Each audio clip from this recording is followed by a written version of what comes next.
Olá, queridos, a paz do Senhor Jesus, tudo bem com vocês? Eu sou o pastor Marcelino Silvério, quero deixar uma palavra de Deus para a tua vida na tarde desta sexta-feira. Portanto, abra comigo sua Bíblia no livro do Êxodo, capítulo 3, versículo de número 1. Livro do Êxodo, segundo livro da Bíblia, capítulo 3, versículo de número 1. Apacentava Moisés o rebanho de Jetro, seu sogro, sacerdote de Midian, e levou o rebanho para trás do deserto e chegou a Horebe, o monte de Deus. Apareceu-lhe o anjo do Senhor numa chama de fogo, do meio de uma sarça. Moisés olhou e viu que a sarça ardia no fogo, mas a sarça não se consumia. Então disse consigo mesmo: agora me virarei para lá e verei esta estranha visão. E por que a sarça não se queima? Vendo o Senhor que se virava para ver, bradou Deus a ele do meio da sarça, dizendo: Moisés, Moisés. Respondeu ele: eis-me aqui. Continuou Deus: não te chegues para cá, tire as sandálias dos pés, pois o lugar que está é terra santa. Disse mais: eu sou o Deus de teu pai, o Deus de Abraão, o Deus de Isaque, o Deus de Jacó. Moisés escondeu o rosto porque temeu olhar para Deus. Então disse o Senhor: de fato, tenho visto a aflição do meu povo que está no Egito, e tenho ouvido o seu clamor por causa dos seus opressores, e conheço os seus sofrimentos. Por isso, desci para livrá-los das mãos dos egípcios e para fazê-los subir daquela terra para uma terra boa, espaçosa, para uma terra que emana leite e mel, o lugar do cananeu, do eteu, do amorreu, do fariseu, do heveu e do jebuseu. Amém? Queridos, o texto que ora acabamos de ler nos mostra o encontro que Moisés teve com Deus de Abraão, de Isaque e Jacó, enquanto pastoreava as ovelhas do seu sogro Jetro. Aqui dá início a saga do chamado do ministério de Moisés. O anjo do Senhor aparece para ele numa chama de fogo do meio de uma sarça.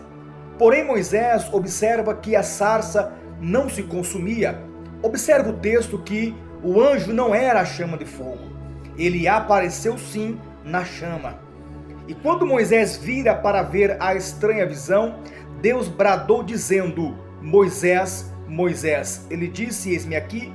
E Deus continuou dizendo: tire as sandálias dos seus pés, porque o lugar que tu estás é terra santa.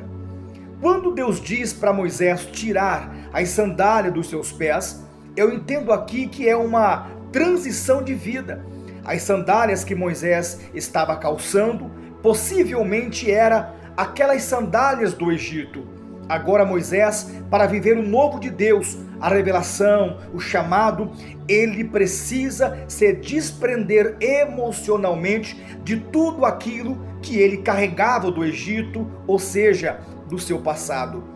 As sandálias aqui fala de caminho ou caminhar, ou seja, Deus está dizendo para Moisés: eu quero mudar o seu caminho. Queridos, ninguém pode viver o chamado, a revelação de Deus usando sandálias do Egito. É preciso tirar as sandálias do passado, se desprender emocionalmente de tudo aquilo que te faz lembrar do Egito. Existem pessoas que não conseguem entender e viver o novo de Deus porque ainda não tirou as sandálias do Egito. Até mudou as roupas, o linguajar, a fisionomia, a aparência, porém as sandálias continuam as mesmas. Continuam indo onde não deveriam ir, continuam fazendo o que não deveriam fazer, continuam frequentando lugares que não deveriam frequentar. É preciso tirar as sandálias dos pés, é preciso mudança de caminho. Quer viver o novo de Deus? Quer ver suas revelações? Se desprenda emocionalmente de tudo aquilo que te faz lembrar do teu passado, que te faz lembrar do Egito. Eu tenho uma frase que Deus me deu há alguns anos que diz: para viver o presente, não viva o passado. Para construir o futuro, determine o presente.